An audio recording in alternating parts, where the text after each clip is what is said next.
I think you are able to speak. If you want to ask a speaker a question, just unmute the microphone. I see we have people from Cape Town. Well, Sweden, obviously. From Hans, that's also very nice. Yeah, I see some of the young professionals. Affinity group pairs. Nice for joining. It's gonna be very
I don't know how much more we have. Did you say something, Vinko? Sorry, I was asking Manuel how much more. Okay. Yeah. Seconds. Okay, very good.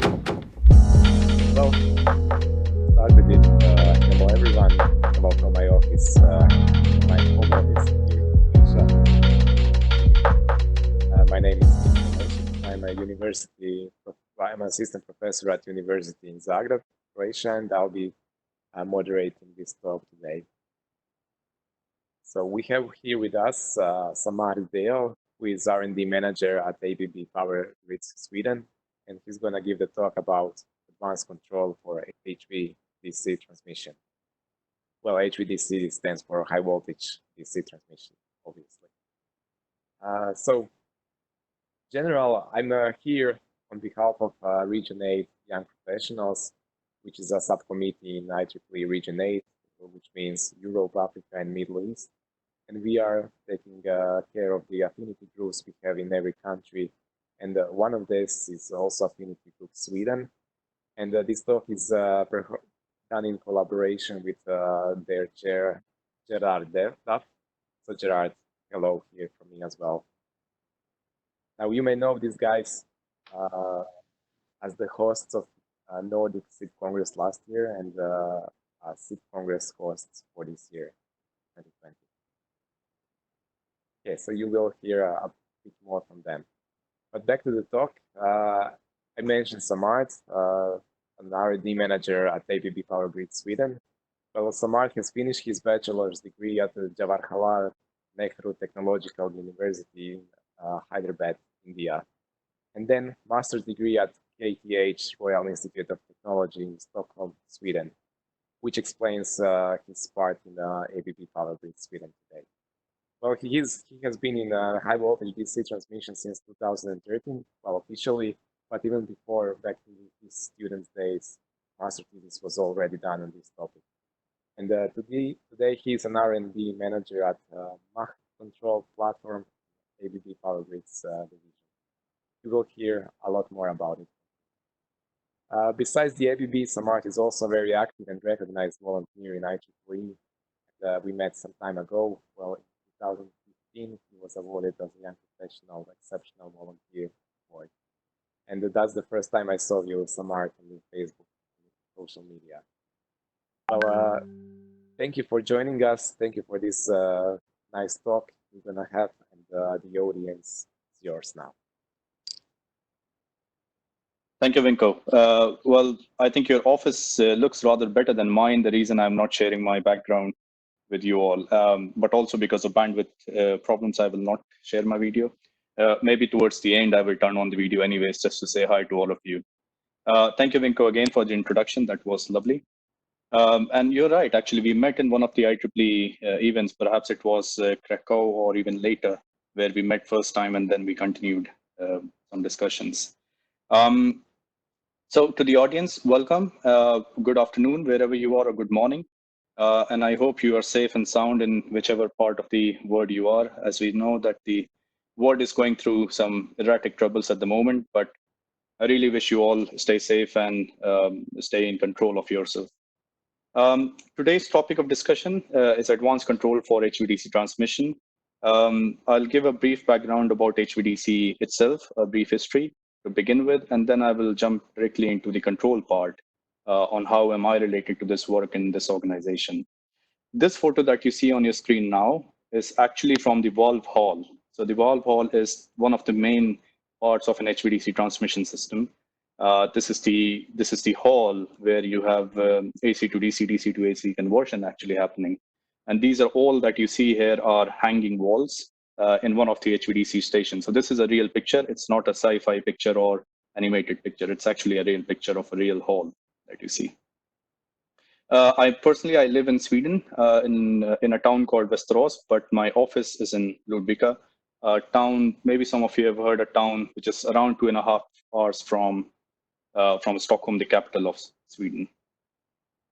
A few words about me. Well, first of all, this is an ABB proprietary information, so distribution or presentation without prior approval is not allowed. So please do not record this presentation until you don't have the authority.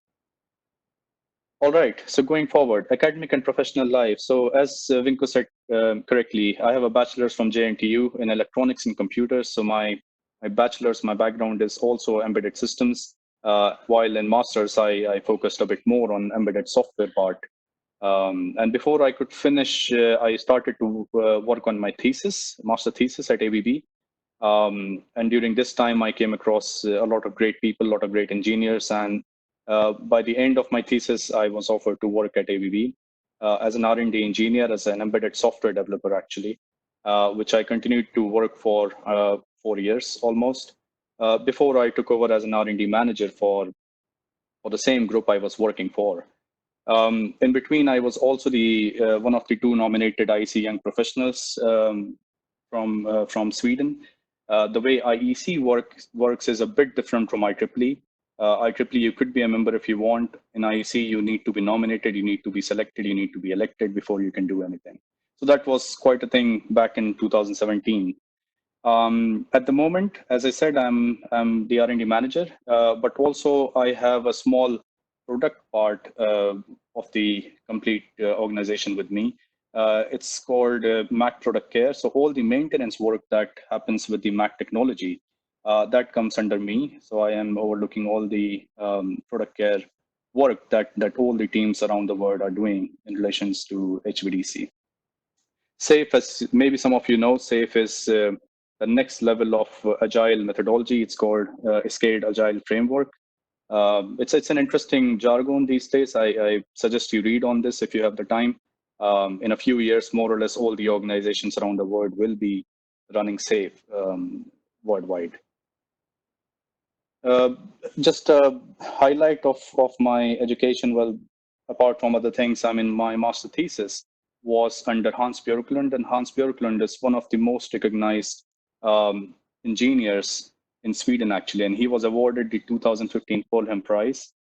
Polhem Prize in Sweden, you can count it as one of the highest engineering award that you can get in the country. And that was under Hans Björklund. He is the one actually because of whom I started to work at ABB.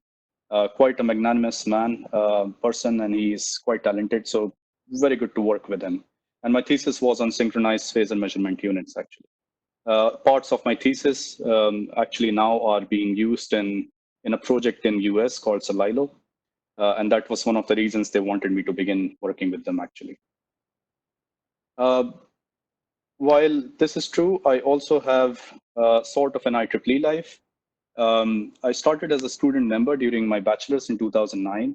And then I became the chair of KTH student branch during my master's in 2014. Or actually, it's a wrong date. It was 2012, not 14. It's a wrong year. Then I was the chair of Young Professionals Affinity Group, which Gerard is doing very well now in 2016. Took over as vice chair in 17, and then chair of IEEE Sweden section since 2018. Meanwhile, I'm also on a global committee called APEX and IEEE Committee. This is an educational activities board committee, and I'm chairing this committee since 2019 also. So it's quite hard to balance between work and IEEE, but so far so good. Now going into the topic now. Oh yeah, so one more highlight here is that I was awarded the Exceptional Young Professionals Award in 2015 from the IEEE Region 8. HVDC now. So I think some or maybe some of you already know what HVDC is, but to those who do not, so HVDC is nothing but high voltage direct current. The first high voltage direct current transmission link was laid in 1954 in Sweden between the island of Gotland and the mainland of Sweden. And while all this happened in 1954, that people started talking, there were some work already going on in south of Sweden, a small town called Trollhättan, and they had a test station where they were actually using mercury arc valve laboratory to convert DC to AC and AC to DC. And this was right in 1945. And this was run jointly by Swedish State Power Board, but also ASEA. ASEA is the former ABB company, actually. So in around 1990s, ASEA from Sweden and Brown and Boveri from Switzerland, they merged together to form ABB. But before that, it was ASEA, which was also quite famous in Europe, at least for all electrical components. And this picture is actually from 1945 or somewhere around 1950s, I would say, Mercury Arc Laboratory in Trollhättan. Some more words about the history. So one of the reasons why this entire power plant, HVDC plant, started in Ludvika instead of anywhere else in the world is because of the mining industries around this place. There's a lot of copper mines around Ludvika, and this was the core reason why this entire thing started back in Ludvika. And in 1928, it was Dr. Uno Lam. He's known as the father of HVDC. He began developing HVDC in Ludvika. And 1954, as I said, there was the first commercial HVDC link at Gotland in Sweden. And then even later in 1950s, we started to give maintenance and phone support to one of these stations in Sweden. During the 1970s, there was thyristor semiconductor valve replacing the mercury arc valve. That was quite a thing during those times to replace the mercury arc with the thyristor semiconductor valves. As you know, the semiconductor industry was also quite new back in those days. In 1997, the world's first HVDC light installation took place. And what is HVDC light and what is HVDC classic is beyond the scope of this presentation. It's quite a lot of things, but light is basically for a smaller scale, and classic is basically for very huge installation, very huge demand, basically. And ABB is a pioneer in both light and classic installations.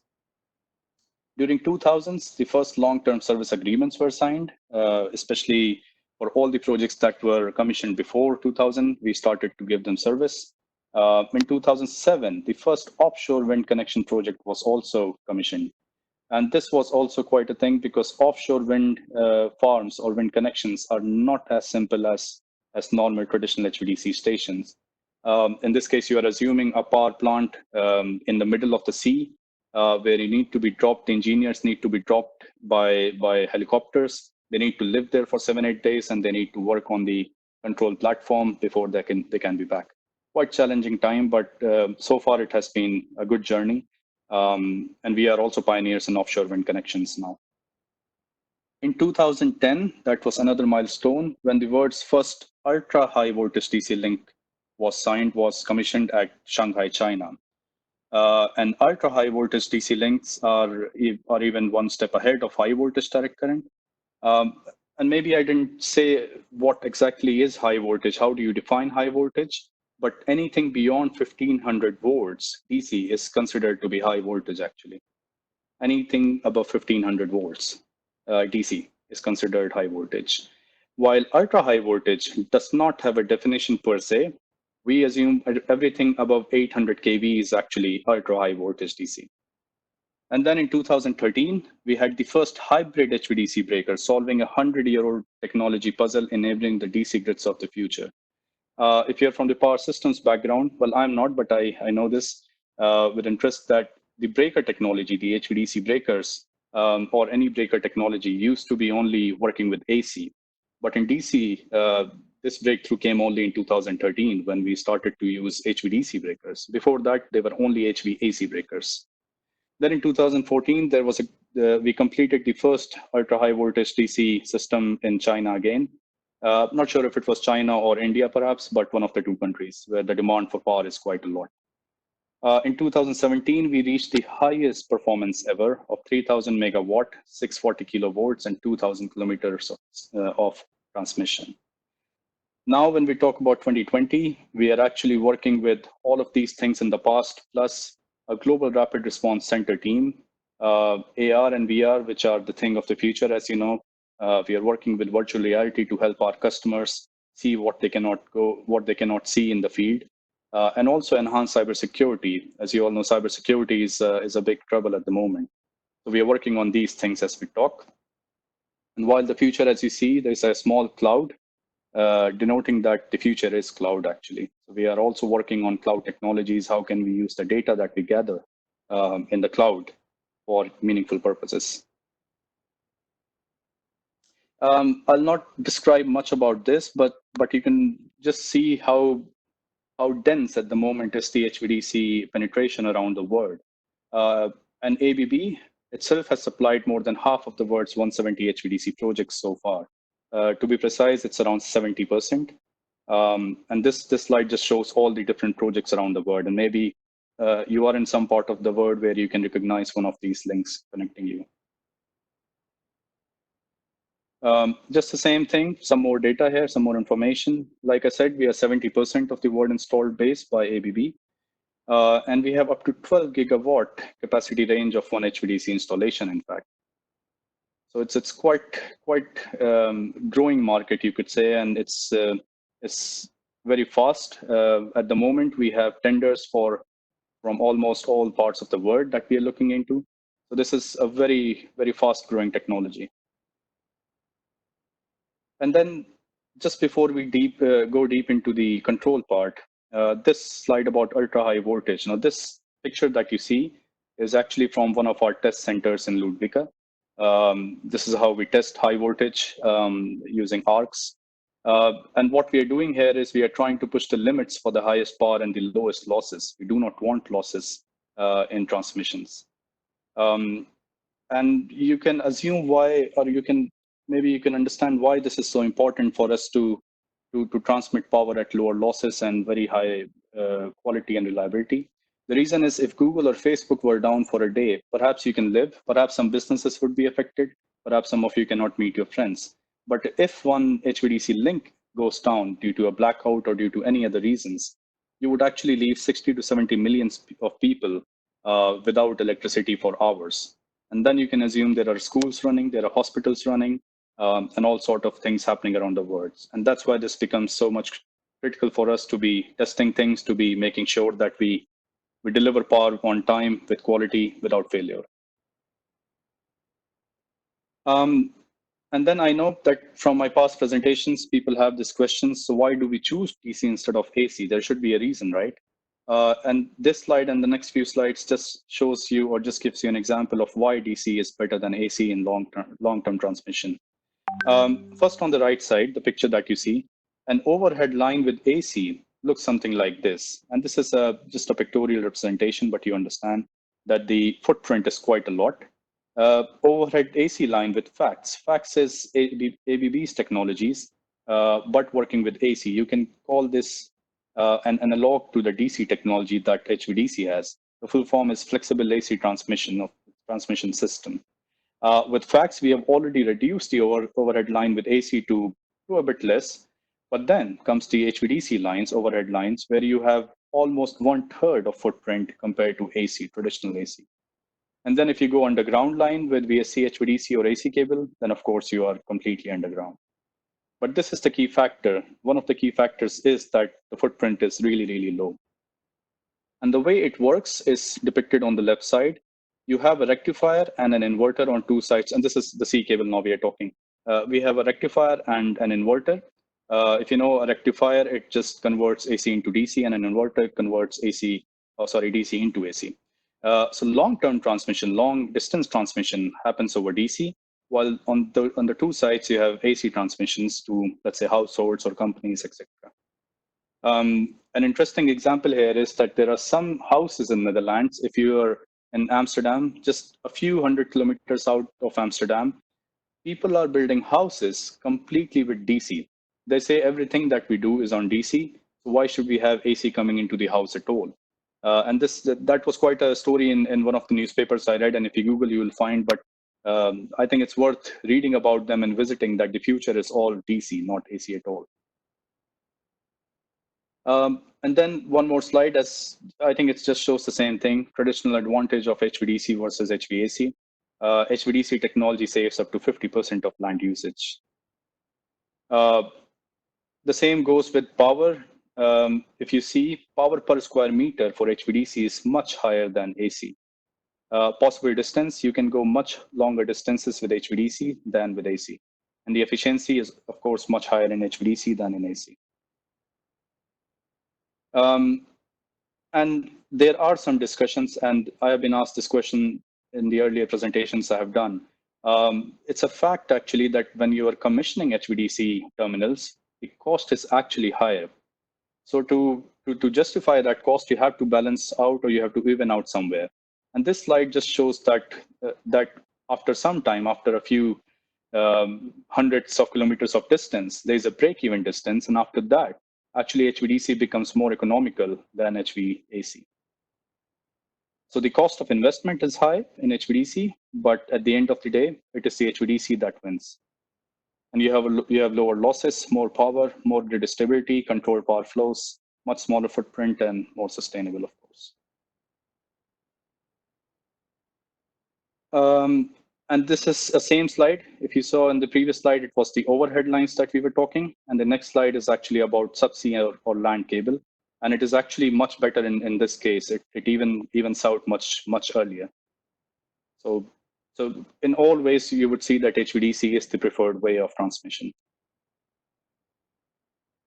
Well, oops. This just shows how it works. And I think I have talked this in the picture before, but you have a customer grid where you have AC, and then you have an HVDC converter station, could be classic or light, which actually converts AC into DC. Then you have a high voltage direct current power transmission line, land or submarine cable or overhead lines. On the other hand, you receive DC, convert into AC, and you transmit it to a power grid. And that's how it works. All right. Going next into the control part of the the technology. How do we control such a power grid? And before I begin, I give a very simple example to you, and we can think of Vinko and me. Vinko is sitting in Croatia while I am sitting in Sweden. And now you can imagine, I know this is perhaps not going to happen, but let's imagine that there is a transmission line between Vinko's town and my town. And you would want to flow or transmit a perfect amount of power that is needed in Vinko's town to be able to just balance out the grid and to be making sure that we are not sending too much power and we are not sending too less power either. Now, to do that, it sounds very simple, but to do that, you need to control a lot of things. You need to measure voltage, current, power flows, etc., all the other parameters all over the grid, and then make sure that you are actually controlling all of this. And this control, this algorithms, these things that control and protect the grid happens over this system called the MACH system. And that's where the control part of the technology comes in. The technology that we are talking about is called Modular Advanced Control System for HVDC and SVC. We are in the third generation of this technology. Just to give you a brief input, MACH 1, that was in 1993 when we started. It was a very, I could say it was, it looked like a mainframe computer if you have seen one of those big computers. You did not have as many modular technologies back then. So you were using big cabinets to actually deliver things that you wanted to do. And I have some pictures later that I'll show you also, but this is just so that you understand. MACH 1 came in 1993. And then in 2000, we launched the second generation, which was slightly smaller, better processors in 2000. Then in 2007, we came with MACH 2.1. That was a bit faster processor, some more I/O boards that could do faster things, faster DSPs, digital signal processing, FPGAs. And then came the MACH 3 in 2013 that we are using actually at the moment. And MACH 3, as I will describe to you later, is actually a world-class architecture. It can actually control ultra-high voltage direct current links. It can control flexible AC transmission links. It can even control cooling stations. So it's quite a robust platform that we have. And then we have projects that are greenfield, new projects, but also partial upgrade projects. So we have all sort of projects that we want to service, that we want to help. And this platform that we have actually is good for all sort of projects that we are discussing now. In the background, actually, you have one project that we won a couple of years ago. It starts from Tajikistan and ends in Pakistan, going via Afghanistan, actually. And it's quite a challenging project for us, but it also gives us the possibilities to do better, to serve better. So this is something that we are working on at the moment, actually. Talking about technology, as I said, in 1954, we had mercury arc walls. On the left side, you see in the picture. In 1993, with MACH 1, we had Motorola chips, actually. Maybe some of you have seen these chips. They are still in the ABB warehouses. You can see them. And you were also using this 486 DX2 boards that were also quite huge boards. You could actually connect a multimeter to test things, to test signals between 2 points very easily, because the pins used to be quite big back in those days. And then came MACH 2 in 2000, and Intel was out with their Pentium 3 processor, Pentium M processors, or Core i7 processors that came later in 2000s. And so if you look at the computer size back in 2000, it used to be still the size of a traditional CPU, you could say, slightly bigger than that, in fact. And then you had analog devices to do, all the conversion, ADCs and filtering and all these things. They were happening over analog devices. And then in 2007, we came up with a newer computer, which had a Core Duo processor, an i7 processor. And we upgraded our DSPs also to Tiger Shark, etc., that were quite fast compared to the previous generation. And now the ones that we're using is an Intel i7 dual core processor also. This computer that you see on the right side is actually a fanless computer. It is so-called the brain of the HVDC link. It has an i7 processor, as it says. It has 1 to 2 FPGA boards on the top, and it has a lot of communication buses and switches here so that you can connect a lot of IOs to it. Then we also upgraded our DSPs to some faster DSPs. We use Texas Instrument DSPs now, and one board has actually 8 core DSPs. So that means that you can do very fast processing, very fast data processing coming in, going out, etc.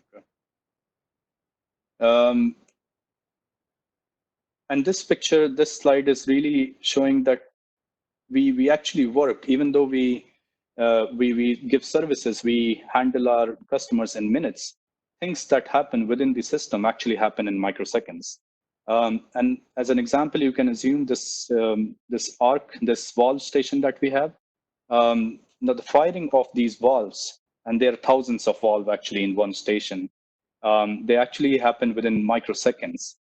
And to give you a perspective of it, when a lightning strikes in the sky, it's actually at a speed of around 200 microseconds. So it's actually a bit faster than that, you can say. And we are controlling things. We are opening our tap changes. We are opening or closing the gates, etc., in milliseconds, which is also pretty fast. Then we are actually transmitting power. We are doing millions and millions of, helping millions and millions of users by transmitting gigawatts of power from one place to the other in actually seconds. And while we are trying to help our customers in minutes these days. So this just shows that we are working on all precision levels within the technology area. The system itself, MACH, Modular Advanced Control for HVDC, it's a closed loop system, meaning that we take continuous feedback from all the input-output boards and all the other instruments that we have to make our system better. And here, if you see in the bottom, this is a complete HVDC station, one terminal, you can say. You have transformers here, which is the AC yard, with the AC yard here. Then you have the cooling system here. Then you have the valve hall, the same walls that I just showed you, the fancy ones. On the other side, you have the DC switch yard, actually transmitting all the DC and switching between two different stations, etc. And all these completely together, they form a closed loop. So we have the VCUs, the valve control units, and this hall. We have the control and protection cabinet on each of the transformers and also in the valve hall. We have IOs all over. They are spread all over. So they are taking inputs from all over, current, voltage, etc., etc. And then we have the valve electronics, which is firing the valves, for example, very quickly. And all these inputs keep going so that we keep making the system better and better. And on the other side, you have the monitoring system. This is called the ABB Ability System. This is a new term that ABB has come up with. And it just means that we are trying to digitalize all our platforms. So all the data that you have here actually is sent to a digital platform. It's called a Station Control and Monitoring Platform, SCM, where you can see these things. And the reason you need this platform is because you don't want to go in the AC yard or the DC yard during the day. There are dangers, of course, but also you don't want to be in that area. You rather want to sit in the control building. This is a control building, as you see. And you have big screens here where you can see exactly what is happening in each of these yards. Talking about control and also then protection. So even though the control part of the HVDC is quite important, there is another part, which is the protection part. And soon I will show you what actually is control and protection. But in an HVDC station, you don't only control things, you also protect things. And you will see what I mean exactly by that. But just to show some other details about this control building that we had, what do we have in the control building is, of course, these components, the PS700, the code word for main computer, or the brain of the HVDC link. At the moment, it's running i7 actually, but we are actually upgrading to a faster processor, and I'll show you what it is. It has a cycle time from 1 millisecond to up to 250 microsecond. So you can assume that we are really fast here, and we are taking care of fast calculations and making sure that there is no blackout at all. You have DSP boards, 8-core DSP, which have a cycle time of 10 to 100 microseconds, also pretty fast. And then you have a third board, which is a very special board to us. It's called the changeover logic board, code name PS775. And this board actually does something very, very funny and very fancy, which also I have explained a bit later. Just a few words on this CPU, since this is the brain of the computer that I have described, brain of the HVDC link. So it is an Intel i7 CPU at the moment, dual core, But now, just as we talk, we are moving to a 12-core CPU in the next version. And with these new Intel processors, Intel Xeon, and new cache technologies, we want better performances also with our computers. And also, it is because there's a growing demand of more and more power.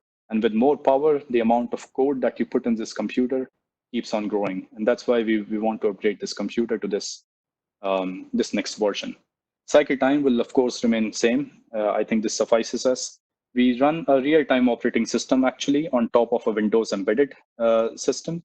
And at the moment, we are thinking of moving to Windows-free system. This is especially a demand from customers from China. They want a Windows-free system instead of a Microsoft solution. We are looking into this.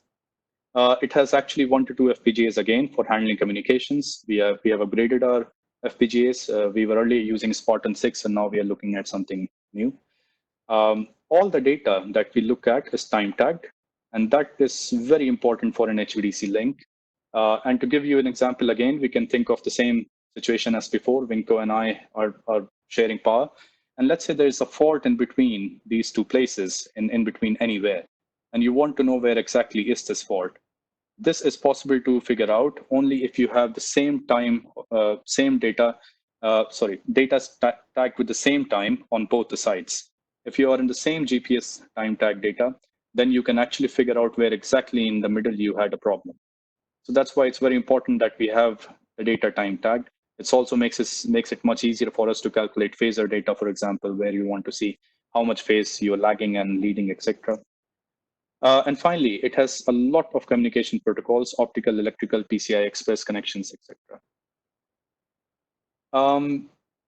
And this is just the same thing explained in how we connect things. So we have this computer connected with PCI Express or EtherCAT with the DSP boards. And all of this is connected to a PS775, the changeover logic board that connects to another system. And I have a better picture actually that I'll go to.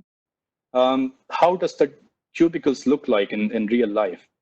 So this is a real life cubicle, a real project cubicle that you're looking at. We have the IO cubicle, where we have all the input output happening. You are collecting all the raw data, converting into digital, and then transmitting it over. And then the calculation of data here, the sampling, it happens over around 500 kilosamples per second. You have FPGAs doing fast calculations, you have DSPs, and you have a transient fault recorder. In case you have any fault, you will be triggering a transient fault recorder. And then you transfer this data to the control and protection cubicle, where you have some more calculations that you do. You figure out all the basic quantities that you want to calculate. You want to know how fast you want to fire the arc, for example, in the valve hall, etc. And then you have the VCU, the valve control unit. Now this unit actually talks to the control and protection unit and sees, so how fast should I control the valve? Should I open the valve? Should I close the valve? What is the current power demand, etc., etc. And that it does at 8 into 1 gigahertz. As you know, we have 8 DSPs, and the calculations happen over a gigahertz of frequency. And we have FPGA boards here also. And then this is transmitted into microseconds of controlling of valve electronics. So this just shows how the data flows between different cubicles, IO cubicle, control and protection, VCUs, and valve electronics. Redundancy. Now, before I go to redundancy, actually, control and protection, I said before that everything that we do has a control part and a protection part. And this is very fundamental, actually. What you want to do in control is basically control the system. How fast should you fire? How fast should you open the breakers, tap changers, power control, etc. But on the other hand, you want to protect the system also. For example, a transformer.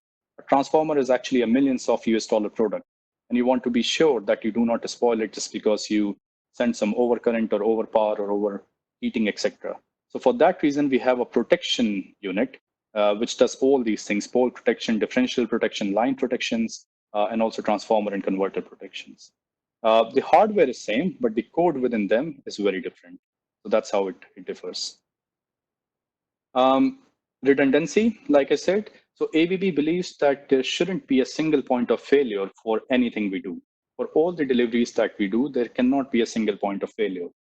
And this speaks volume about it. We have two systems of exactly the same look, same feel, and same code inside. And they control the same VCU. then that controls the same valve electronics. So we believe that if anything happens to the A system, B system should be able to take over, and if something happens to B, A should be able to take over. And the COL is something that I will describe very soon. So this board that you see here is called the changeover logic as described. And what it basically does is it monitors the two systems, A and B, and makes sure that we are in the right state so that there is no breakout or there is no problems in both the systems at the same time. And the way it works is you can see there is a hot standby mode. So you can be a hot standby, which means that you're reading all the inputs, you're doing all the calculations, but you're not transmitting or doing any calculations or sending any outputs. While there is another mode called close to backup trip. And when this happens, what it means is that one of the systems has tripped. The control, let's say in the control part, B has tripped, and in the protection part, A has tripped. In that case, this board takes over and it says, okay, then I will switch to the A system in control and B in this. When this happens, we get an alarm that the other two systems have a fault, you need to do something. And then our engineers are actually debugging the system and bringing them up so that they are fine before anything else happens to these. Rarely happens, but you could assume that if this happens, if there is a fault and there is only one system, there is only a system, you would end up in a blackout, complete blackout. And that's why we have a redundancy on all sides. I'll not explain much of this. This is the same. Talking about the 775 changeover logic, a special board, active standby test and off mode. Just controlling the two A and B parallel systems to make sure that we have no cutoff power. This is something that happens in the yard. So if you have seen, I'm sure you all have seen power transmission lines and also the substations around the cities you live. And this is how it works with control. We have a control cubicle next to the transformer. Actually, it's within the transformer. So within the transformer, you have a small module where you can actually fix all these IO boards. And what it does is it has all the basic boards that you need to calculate the voltages, currents, and LFL, which is line fault locator, or cable fault locator, etc. You also have some other boards. They are digital boards for opening order, closing order, and also measuring temperature. PT100, as you know, is a temperature measurement instrument. And all these boards, they are here, they're calculating things, and then depending on how and what this computer calculates, you actually control the distribution here on the other hand. And this was actually distributed. So you see that the IOs are distributed actually, but in this case, you can also have all of it in the cubicles. So here you have all of these that control outside in the yard. But in this case, you can also have in a cubicle. So the cubicle is right in the transformer, and you just have cables connected to these elements. And the reason you have these very different topologies is because in some countries, it's not very hot, let's say. In some countries, it's very hot. Some countries, you have storms, some you don't. So we have different solutions for different geographical locations and also customer demands. And just another example of what people are using our control systems for around the world now. Now, some people, and these are ABB entities when I say some people, they are using our control system for cooling systems, for auxiliary system, etc. Now, this is a picture of a cooling system. And we didn't design our control systems for this purpose, but it does actually. It controls the cooling pipes and makes sure that it's not overheated, the valves and other stuff. Beckhoff is a company that produces IOs. It's a world-renowned company actually that produces industrial IOs where you can buy things and you can connect over standard protocols such as EtherCAT. You also have, of course, optical connections and CAN open, etc. But we use EtherCAT very, very widely. Just another example. So valve control unit also was not primarily the design principle, but then we ended up doing very well. So our control and protection units are actually controlling the valves also. And this is again a hanging valve in one of the HVDC stations. And then I want to talk a bit about software because I have been telling a lot about hardware, but what controls these is actually software, right? Winkle, am I running out of time? How much time do I have? A few minutes, maybe? You're doing fine.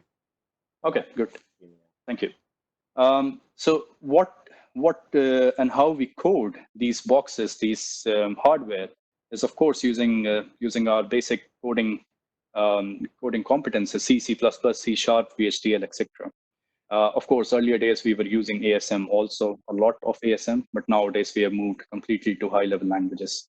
Of course, the FPGAs still are with VHDL, but otherwise. So what you see in this picture, so my team, we are R&D, so we are actually developing a lot of symbols, writing a lot of code that can help the application developers. The application developers are not software engineers. They're basically power systems engineer, knowledge about system, how HVDC works, but less about how code works. And that's why, to make their lives easy, what we have done is we have come up with a graphical language. And if you know Simulink, MATLAB Simulink, this is something very similar to Simulink, where we have drag and drop feature. We have all these boxes for operations, and I have some examples later. But anyways, we have all these boxes for OR gates, NOR gates, multiplication, additions, and complex functions also, that the user can drag and drop and connect. And then when you compile this code, the output is actually C code or C++ code that is actually then loaded onto the hardware that we have here. And then using a real-time debugger, you can actually debug the values. So you actually see what values you are having in the IO boards or in any part of the cubicle. So like I said, so we have several tools, we have several boards, but we have only one tool actually to write all the code, and that's called Hydro, as you see. So all these, for example, the TI DSP that I talked about, Texas Instrument DSP, and the main CPU that runs the Intel processors or the FPGAs, we try to use the same tool so that we do not have any disparity. Just showing one example here now. So you can see in this one, this is a real code from one of the projects that I have stolen now. You have multiplication, you have comparator here, we have an AND gate, you can actually calculate the time. So you have all sort of symbols, and you have some complicated things also. For example, overcurrent protection, that also you can do in Hydra. High voltage capacitor and balance protection, also you can do in Hydra. This really makes the lives of our application designers easy. Otherwise, they will end up writing C++ code rather than actually controlling power systems variables. Really helpful tool. It is not an ABB tool. It is a tool developed by one of the small companies in Sweden, but we are one of their major actually buyers. The next few slides are my last slides, and what I want to talk is the future actually. So until now, what you heard is that we have a lot of hardware, we have some software that runs together, and we make sure that there is no failure rate, we have redundancy, and we make sure also that everything is time tagged.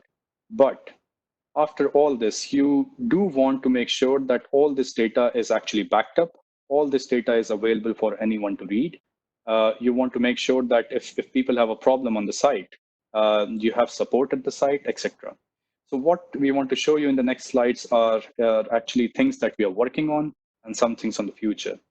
And what you see here is actually a cloud solution that we are working on as of now, currently. On the station level, we collect all the data, we send it to the cloud from all these different valves or control and protection cubicles or IOs. And the way it works then, the way we are thinking it will work then is this. This is called the station control and monitoring system. And what it does basically is, so these are all our IO boards, as you see. These IO, not only IO boards, I mean the main computers also. They do all the processing. And after all of that is done, they are all connected to servers. And these server computers are also the same PS700 computers that I talked about. All the data is collected by them. These servers, they are storage devices that store all the fault recorders over LAN. And then they are all sent over to the engineering workstation, operator workstations. You can print them. You can update the Windows, the OS running on these. You have an antivirus system separately that detects any antivirus on any of these computers. It could be because of USB. It could be because of some other reasons. And then you have the web server here that talks to the web, that sends the data to the web. You have a gateway server that actually does all the protection from external network. And this is both for A and B system, as you see. And all this actually works seamlessly So what you're seeing is very complicated, of course, but you can assume that you are actually doing a lot of calculations and sitting home, you are looking at those calculated values. You're able to control these cubicles sitting at home, and that's what this means. So this is quite a advanced technology. And this is not only ABB that uses SCM. Our competitors are also using SCM services. But of course, we take pride in saying that we have redundancy and we have one of the best SCM servers. And the future, as I said, from control and protection is to local storage, to data loggers, MIMS, and then to the edge gateways that we are thinking of, and finally to the cloud. And then, of course, the reason we are doing this is because our customers, they're demanding more and more from us these days. So as and when new technologies come up, cloud has come up, for example, our customers are demanding more and more services from us in terms of cloud solution, in terms of security, etc. So that's where this is all leading to. Just an example, this is working actually. This is for facts and also for some HVDC station. So this is the data that we are collecting from all over the world. And why are we collecting all this data? Of course, to improve the system, but also for something else, which is the the augmented reality and the virtual reality that I want to show here. So this is something very fancy, and this is something that you can experience if you visit one of the ABB offices around the world. So you have a real-time station, a real station in working, but our customers, they are sitting in bigger cities where they control things. But if something happens, or if one of our customers wants to see how it looks like in real life, then we have actually made a digital twin of this entire station. And you can see everything very closely with all the details on an iPad or an iPhone. So this is quite a robust thing, and we have already impressed some of our customers very much. For example, some Japanese customers, they wanted to see how do things look like in Norway. And we couldn't take them to Norway, but we showed them on an iPad how it looks like really. All right, so that was my last slide actually. One thing that maybe is not in the slide is the augmented reality.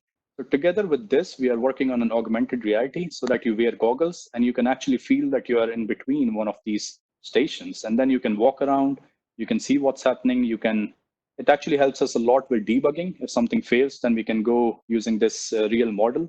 We can go in and see where exactly is the reactor wall, which cable has broken, etc., etc. The next few pictures are actually from stations around the world. This is one of the stations in Norway, actually. Quite famous station, quite huge also. This is another picture. I am not sure where is this one from, actually, unfortunately, but this is how it looks like in the night. And then finally, I wanted to show you our office in Ludvika. This building is a new building built in 2013. It's called the Uno Lam HVDC Center. Uno Lam, as I said, was the father of HVDC working in Ludvika in 1950s. And this building is named after him, Uno Lam HVDC Center. And then thank you for your attention and for your listening. All these numbers that you see behind 9750s and 2300 hydro pages are actually one classic project. So if you take any one HVDC classic project, you will have approximately these numbers of IOs: 26 main computers, 4 optical boards, 20 voltage measuring board, 150 digital boards, then another 28 4-channel laser board. Then you have the 750 board, which is another kind of board to open and close orders. Approximately 2,300 pages of hydro code. This would translate. You can assume one hydro page, depending on the complexity, on an average, will have at least 1,500 lines of code, C code. So you can actually multiply and see how big it is. And then we have 48 751s, which are temperature measurement board, DSPs 32, and then voltage measurement board, rather current measurement board, 16 in number, and also some other analog measurement boards that we have. So quite a robust platform we have. And that was all then. Oh, thank you very much, Samarth. It was a really wonderful overview of the whole technology and the historical part of much recently. And I'm coming from the control background, but we rarely use the term control building.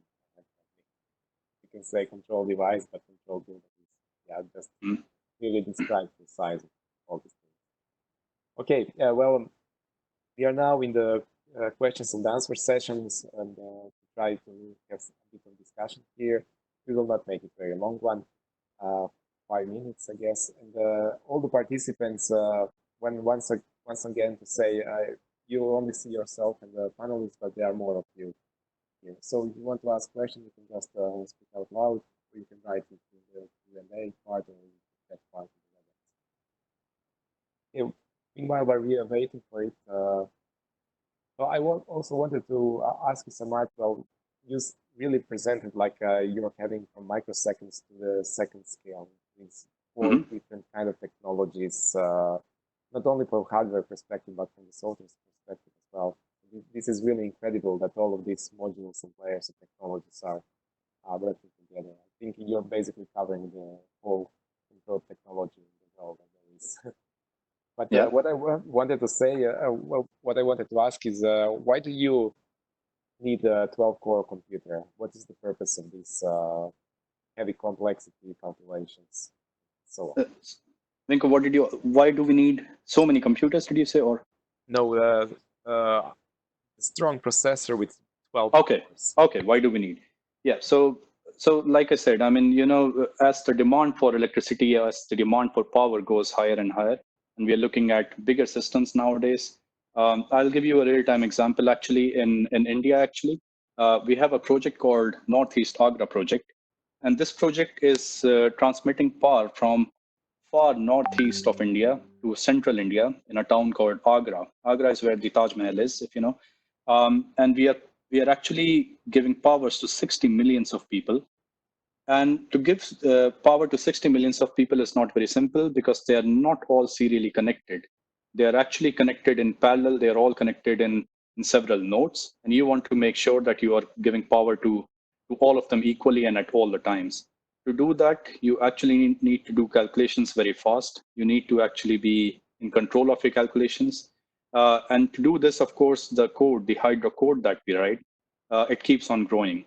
So the more control you want, the more protection you want, the more redundancy you want, your code base keeps increasing. And since your code base is increasing, you want faster processors to be able to take care of these fast processing, these fast calculations, etc. So you're right, maybe 12 core is overdoing, perhaps you're right, but now we are thinking of future. As you know, when we deliver a project, we have a warranty, we have a service of approximately 10 to 15 years. So we need to deliver, we need to be able to help them for 15 years approximately after delivering the system. So what we are building now will perhaps be used at least 10 to 15 years from now. And you can assume, I mean, if we look at a new MacBook Pro, the other day, my sister was looking at a new MacBook Pro and she was saying that she wants a MacBook Pro which has 8 cores. And I said, why do you need 8 cores in the world? What do you do? PowerPoint? And she said, yes, but I want to use the computer for 5 years. And in 5 years, perhaps I will have some addition of PowerPoint, which will be very complicated. And I think that same analogy stands here also. In a few years, I think you will have, much more complex code. You will have a more complex system, more cybersecurity requirements, and that will all lead to a higher or bigger code base. And that's why you need a bigger or a faster processor. Thank you, Samar. That was a really great answer. Thank you. We have a question from Hillary. He's interested in questions about what is ABB doing something in Africa and what are the challenges? In where? Africa. In Africa, absolutely. Maybe I should go to one of those. So actually, one of our first few HVDC projects was in Africa. And we have just serviced that station. I want to go to the picture.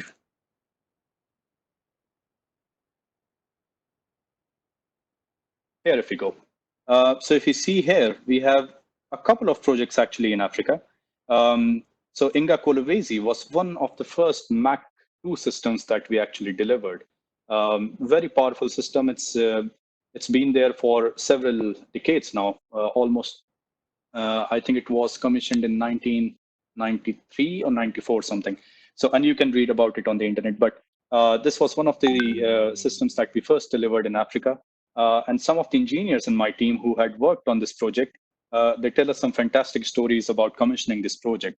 The situation, the geographical locations and the way things work in different parts of the world is so interesting that they always have stories. Then there is some other projects called Kahora Basa. We have Apollo Station, actually, which is right here. Actually, this was a project made by Siemens, I think, but we upgraded their project. So we have upgraded the Apollo Station that's in South Africa. So we have a couple of projects, and we are always tendering new and new projects as we talk, actually. So I know there is a few more projects that are coming up from Nigeria that we are looking into, etc. So we have quite a few projects actually in Africa. Okay, very good. Thank you, Hilary, for the question. And he's saying thank you for the answer. Very welcome. Okay, you have a lot of more thank you. Let me just Well, the pleasure was mine. I wanted to talk about, if nobody else has a question, I just wanted to talk about the, because we are now trying to connect IEEE and young professionals about the job openings and the possibilities for you to work at ABB. The world is going through a very, very tough time. And as you have heard around the world, people are struggling with jobs, etc. But I can tell you very, very openly that at ABB, we are actually looking for more and more people to join us, talented people across the world. The building that I sit in Ludwika has 52 nationalities. It's a very dense nationality, you can say. We have 52 nationalities in one building. And as we talk now, we have at least a few openings in my team and a few in the other team. So if you are interested in working with us, please feel free to go to ABB Jobs and apply. If you do not find a good job posting, just write to me and maybe I can help you finding a job within ABB. So that's something that I wanted to talk about. Thank you very much, Samarth, for this information. And yeah, I guess we will be very interested in that if there are any possibilities of opportunity for both parties, maybe the professionals, we can serve as a way to get in contact with each other. Absolutely. We have also some other questions, but I would close the discussion here, and we will do it over the email. See, Peter Barbianchi has a very interesting question, but yeah, let's do it over email. So thank you all for coming. Thank you very much, Samarth, for joining us, for holding this presentation, and really for establishing this program in webinars in this epidemic situation. Thank you, Vinko. Thank you. Well, and stay safe, all of you, wherever you are. Yeah. Yes, that's true. Well, right now you have about 20 countries who are following your powerful way. Okay. Well, goodbye, everyone. All right. Goodbye. Bye-bye.